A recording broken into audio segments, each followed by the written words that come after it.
ভাই না কি করুন? পাট কাটতাছি রে ভাই। পাট কাটতাছুন? হ এটা না আমি দেখি ঘাস কাটতাছুন এনে। বাস ওকে দাও পাট কাটতাছি দেখো না তুমি এনে না ঘাস। তাছো গাছি তাইলে আমার জিগাও কে কথাটা হ্যাঁ না জিগলে তো হয় দেখ পারি নিছে ঘাস কাটতাছি তাইলে আমার আর জিগা নাই কে পাট কাটতাছি আমি তো কমুই আমি পাটি কাট পারাইছি এনে ঘাস করবেন কি কাইডা? ইন্না এখন ফালাই দিমু এনে মাথা তো ঠিক আছে একবার কোন পাট কাটতাছুন। আমার মা আমি তো পাগলা হইছি এনে হবা মার করেন না পাট।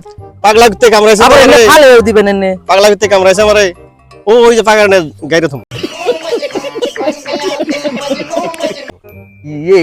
এই বেড়া যে কি হইছে রে? এই এই তোমরা আমার কামের মধ্যে ডিস্টার্ব দিতেছ এই কামের মধ্যে ডিস্টার্ব দিলে কাম হবো নি আমার এখন কথা নি কাম করা হারি আমি এত ডিস্টার্ব দিলে না তো কাটতাছি তাও জিগা যে কি করতাছ চোখ নাই নগে নাই তাও জিগার নাকি আমারে